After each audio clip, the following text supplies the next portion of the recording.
ഞാൻ എണീറ്റ് വരുമ്പോഴേക്കും ലഞ്ച് തീറ്റി ഉണ്ടാക്കി വെച്ചിട്ടുണ്ടാവും. ഇന്നത്തെ സ്പെഷ്യൽ നെയ്ച്ചോറും ബീഫും ആയിരുന്നു. പിന്നെ എൻ്റെ പണി എന്താണെന്ന് വെച്ചാൽ ഇതൊക്കെ ഒന്ന് എല്ലാവർക്കും പാക്ക് ചെയ്ത് കൊടുക്കലാണ്. പിന്നെ ബ്രേക്ക്ഫാസ്റ്റ് ഉണ്ടാക്കണം. അപ്പോൾ ഞാൻ തലേദിവസം അരച്ച് വെച്ച മാവ് ഇവിടെ ഉണ്ട്. അപ്പോൾ അത് വെച്ച് ഞാൻ ദോശ ചുടാൻ പോവുകയാണ്. എൻ്റെ ഒപ്പം ഞാൻ കുറച്ച് കടലക്കറി ഉണ്ടാക്കുന്നുണ്ട് കേട്ടോ. ദോശയും കടലക്കറിയാണ് ഇന്ന് സ്പെഷ്യൽ. അപ്പോൾ ഞാനിത് ദോശ ചുട്ടുകൊണ്ടിരിക്കുകയാണ്. ഒപ്പം അപ്പുറത്ത് അടുപ്പുമ്പോൾ ഞാനിത് കറിയും ഉണ്ടാക്കുന്നുണ്ട് കേട്ടോ. ഏകദേശം പണികളൊക്കെ ഒതുങ്ങിയിട്ടുണ്ട്. ഇനി ഇതെല്ലാം നമുക്ക് അവരുടെ ചോറ്റുപാത്രത്തിൽ ആക്കി കൊടുക്കണം. ഞാൻ എല്ലാവരും ചോറ്റുപാത്രത്തിലാക്കണത് കാണിക്കണില്ല, അത് നിങ്ങൾക്ക് ബോറടിക്കത്തേ ഉള്ളൂ.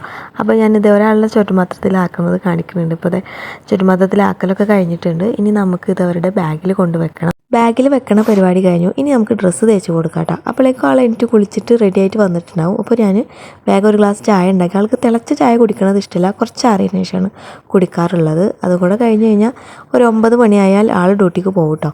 എല്ലാവരെയും ഡ്യൂട്ടിക്ക് പറഞ്ഞേക്കുന്നതിന് മുന്നേ തന്നെ മക്കൾ എണീറ്റിട്ടുണ്ടായിരുന്നു. അതിന് ശേഷം എനിക്ക് വീഡിയോസ് എടുക്കാൻ പറ്റിയിട്ടില്ല. അവരുടെ വാശിയും കരച്ചിലും ഡ്യൂട്ടിക്ക് പറഞ്ഞേക്കലും എല്ലാം കൂടെ ഞാൻ ഹരിബറി ആയിപ്പോയി. പിന്നെ അവർക്ക് ഭക്ഷണമൊക്കെ കൊടുക്കാൻ നിന്നപ്പോൾ തന്നെ 11:30 ആയിട്ടോ. അപ്പോൾ ഞാനത് കിച്ചണൊക്കെ ഒരു കോലമായിട്ടുണ്ടായിരുന്നു, അതൊന്ന് ക്ലീൻ ചെയ്തു. അടുക്കളൊക്കെ ഒന്ന് ഇത് തുടച്ചിട്ടിട്ടുണ്ട് കേട്ടോ. ഏകദേശം അടുക്കള ക്ലീനിങ് ഒക്കെ ഒരുവിധം കഴിഞ്ഞിട്ടുണ്ട്. ഇനി നമുക്ക് കുട്ടിപ്പട്ടാളങ്ങളെ കുളിപ്പിച്ച് കൊടുക്കുന്ന ഡ്യൂട്ടിയാണ്. വീട് 2ആയിട്ട് മറിച്ചിട്ടിട്ടുണ്ട് കേട്ടോ. ഒരു തരി നേരെ അവരുടെ അടുത്തുനിന്ന് മാറി നിൽക്കാൻ പറ്റത്തില്ല, അത്ര വികൃതി കുട്ടന്മാരാണ് കേട്ടോ. ഒരു തരിയും കൂടെ നേരം വൈകുമായിരുന്നെങ്കിൽ നമ്മുടെ TV നിലത്ത് എത്തിയായിരുന്നു. ഞാൻ എപ്പോഴും വിചാരിക്കും ഇവർക്കൊരു പ്ലേയിങ് ഏരിയ സെറ്റ് ചെയ്യണമെന്ന്. ഇൻഷാ അല്ലാഹ് നമുക്കൊരു ദിവസം അവർക്ക് പ്ലേയിങ് ഏരിയ സെറ്റ് ചെയ്ത് കൊടുക്കണം കേട്ടോ. അപ്പോൾ നമുക്ക് ഇനി ഇവരെ കുളിപ്പിച്ച് കൊടുത്താലോ. ആദ്യം കിട്ടിയത് ഹമൂദിനെയാണ്. അപ്പോൾ ദേ അവനെ കുളിപ്പിച്ച് കൊടുക്കാൻ പോവാണ് കേട്ടോ.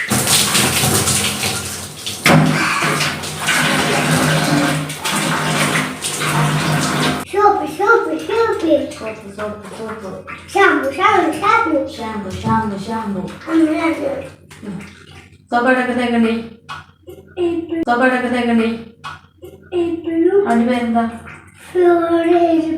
ഫോർഹെഡ്ന്ന്, നോസും, ചിന്നമ്മലും ഇയർമലും. ഇതിൻ്റെ പേരെന്താ? ഞാൻ എന്നും ഇങ്ങനെയാണ് അവനെ കുളിപ്പിച്ച് കൊടുക്കാറ് കേട്ടോ. ഇതാവുമ്പോൾ ബോഡി പാർട്സ് പഠിക്കുകയും ചെയ്യും, കുളിയും അങ്ങ് നടക്കും. ക്രീമൊക്കെ തേച്ച് ഞാൻ കുട്ടപ്പനാക്കിയിട്ട് എടുക്കട്ടെ കേട്ടോ. അപ്പോൾ നമ്മൾ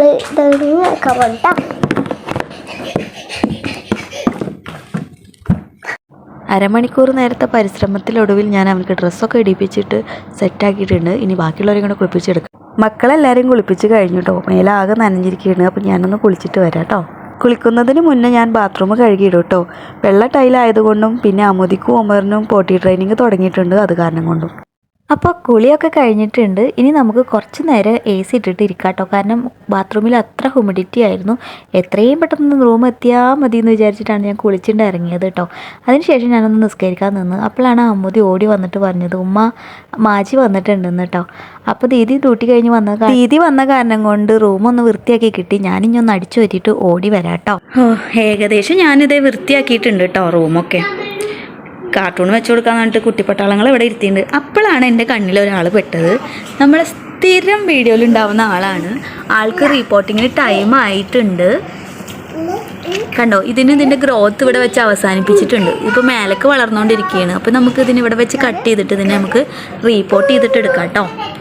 ഞാൻ റിപ്പോർട്ട് ചെയ്യണത് എങ്ങനെയാണെന്ന് കാണിച്ചു തരട്ടെ. അപ്പോൾ ഞാനിതാ ഇന്നലെ ഹലുവ തിന്നതിൻ്റെ ഒരു പാത്രം എടുത്തിട്ടുണ്ട്. അതിൻ്റെ മേലെ ഇതുപോലെ ഒരു ഹോൾ ഇട്ട് കൊടുത്തിട്ടുണ്ട്.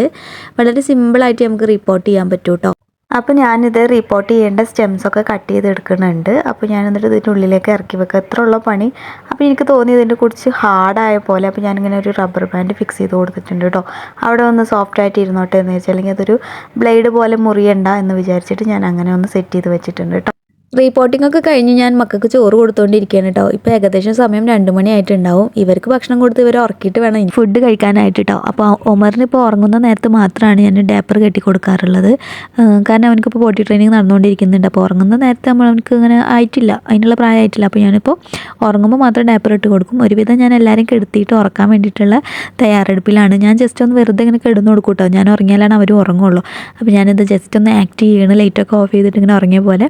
അപ്പോൾ കുറച്ച് കുറച്ച് കഴിഞ്ഞപ്പോൾ അവർ ഉറങ്ങിയിട്ടോ. അപ്പോൾ ഞാനിത് നല്ല നെയ്ച്ചോറും ബീഫും കഴിക്കുകയാണ്. സമയം ഇപ്പോൾ ഏകദേശം 5:30 ആയിട്ടുണ്ട്. അപ്പോൾ ഞാൻ എല്ലാ പണികളും ഒതുങ്ങിയിട്ടാണ് ഞാൻ ഭക്ഷണം കഴിക്കാറ്. എന്നും ഈ നേരത്തൊക്കെ തന്നെ കഴിക്കാറ്. അങ്ങനെ ഇരിക്കുമ്പോഴാണ് ആഷിഖാൻ്റെ കോൾ വന്നത്. ഞാനിപ്പോൾ ഒരു 15 മിനിറ്റിൻ്റെ ഉള്ളിലെത്തും. എനിക്ക് ബൂസ്റ്റും ഫ്രഞ്ച് ഫ്രൈസും ഉണ്ടാക്കി വെക്കാൻ പറഞ്ഞിട്ട്. അപ്പോൾ ഫ്രഞ്ച് ഫ്രൈസിൻ്റെ നമ്മൾ പാക്കറ്റ് മേടിച്ച് വെക്കണ കാരണം കൊണ്ട് അത് ഞാനൊന്ന് ജസ്റ്റ് ഇങ്ങനെ ഫ്രൈ ചെയ്തിട്ട് എടുക്കുകയാണ്. അതേപോലെ തന്നെ ബൂസ്റ്റും ഉണ്ടാക്കി ഇങ്ങനെ വെച്ചു. ഇപ്പോൾ 15 മിനിറ്റിൻ്റെ ഉള്ളിൽ എത്തുമെന്നാണ് പറഞ്ഞത്. അപ്പോൾ ഞാനിങ്ങനെ ഒരു കേക്കും കൂടെ വാങ്ങിയിട്ടുണ്ടായിരുന്നു നെസ്റ്റോയിൽ നിന്ന് അന്ന് ഞങ്ങളൊരു. അപ്പോൾ കുഴപ്പമില്ലാത്ത രീതിയിലുള്ള സോഫ്റ്റ്നെസ് ഒക്കെ ഉണ്ട്. കഴിക്കുമെന്ന് അറിയില്ല. ആൾക്ക് അങ്ങനെ കേക്കിനോടൊന്നും വലിയ താല്പര്യമില്ല. അതുപോലെ വല്ല ഫ്രൈസിനോടൊക്കെയാണ് താല്പര്യം കേട്ടോ.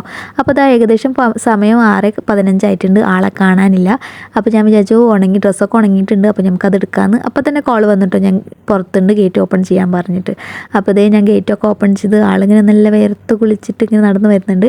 അപ്പോൾ ആൾക്ക് ഫുഡൊക്കെ ഉണ്ടാക്കി വെച്ച് കണ്ടപ്പോൾ നല്ല സന്തോഷമായിട്ടോ. അപ്പോൾ ഞാനത് കേക്കൊക്കെ മുറിച്ച് ഇങ്ങനെ കൊടുക്കുമായിരുന്നു. അപ്പോൾ കേക്ക് അത്യാവശ്യം സോഫ്റ്റ്നെസ് ഉണ്ടായിരുന്നു. കഴിക്കാനും വലിയ കുഴപ്പമുണ്ടായിരുന്നില്ല. അപ്പോൾ ഇതിന് അമ്മൂതി എണിറ്റ് വന്നപ്പോൾ ബാക്കി ഞാൻ മുറിച്ചോണ്ട് എന്നൊക്കെ പറഞ്ഞിട്ട് അങ്ങനെ കേക്കൊക്കെ കൊളാക്കുന്നു. അപ്പോഴേക്കും ആരിബിൻ്റെ സമയമായി. അപ്പോൾ നിസ്കാരം കഴിഞ്ഞിട്ടിരിക്കുമ്പോഴാണ് സിനിമക്ക് പോകണം എന്ന് പറഞ്ഞത് കേട്ടോ. അപ്പോൾ ഞങ്ങൾ പെട്ടെന്ന് ഉണ്ടാക്കാൻ പറ്റുന്ന കടി നൂഡിൽസ് ആയിരുന്നതുകൊണ്ട് ഞങ്ങൾ അന്ന് നൂഡിൽസാണ് കഴിച്ചത്. ഭക്ഷണം കഴിക്കൽ കഴിഞ്ഞപ്പോഴാണ് ഓർത്തത് തിരുമ്പിയിട്ടില്ലാന്ന്. അപ്പോൾ ഞാൻ വേഗം പോയി തിരുമ്പാനിട്ടു. ഞാൻ എന്നും ഈ നേരത്ത് തന്നെയാണ് തിരുമ്പാറ്. കാരണം പുറത്താണ് വാഷിംഗ് മെഷീൻ. അപ്പോൾ നല്ല ചൂടായതുകൊണ്ട് ഈ നേരത്താണ് തിരുമ്പാറ് കേട്ടോ. അപ്പോൾ ഇരുട്ട് വീണ കാരണമാണ് ക്ലിയർ ഇല്ലാത്തത്. തിരുമ്പലൊക്കെ കഴിഞ്ഞപ്പോൾ പിന്നെ സിനിമക്ക് പോകാൻ വേണ്ടിയിട്ട് വേഗം ഒന്ന് ഒരുങ്ങിട്ടോ. അപ്പോൾ ഇന്ന് ഞങ്ങൾ പെണ്ണുങ്ങളത് വേഗം കഴിഞ്ഞ കാരണം കൊണ്ട് ഞങ്ങൾ കാറിലൊന്ന് ചില്ലാക്കി. വണ്ടി ഓടിക്കാൻ അറിയാത്ത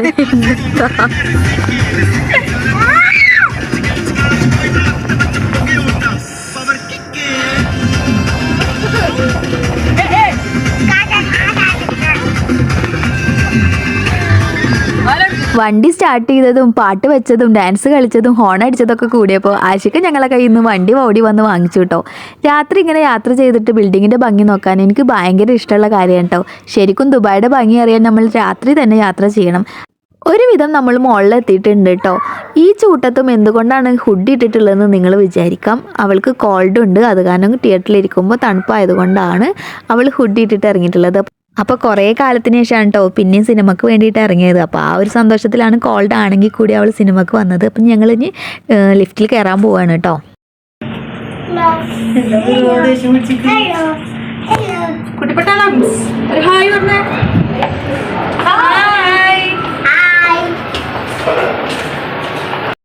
ലിഫ്റ്റൊക്കെ ഇറങ്ങി നമ്മൾ യാത്ര തുടർന്നു. അപ്പോൾ ടോയ് ഷോപ്പ് കണ്ടപ്പോൾ ഞങ്ങൾ മെല്ലെ തിരിച്ചു കിട്ടോ, സിനിമ കണ്ടിട്ട് വാങ്ങിച്ച് തരാമെന്നൊക്കെ പറഞ്ഞിട്ട്. അപ്പോൾ ഞങ്ങൾ കാണാൻ വന്ന സിനിമ കൽക്കിയാണ്. ഇവിടെ ഹിന്ദി, മലയാളം, തമിഴൊക്കെ ഉണ്ട്. ഞങ്ങൾ എടുത്തിട്ടുണ്ടായിരുന്നത് തമിഴാണ് കേട്ടോ. അപ്പോൾ ഞങ്ങളിതേ സിനിമ കണ്ടിട്ട് വരാം. അത്രയ്ക്കാണ് ഷോ എന്ന് പറഞ്ഞ് ഞങ്ങളെ പറ്റിച്ചു ഗ്യാസ്.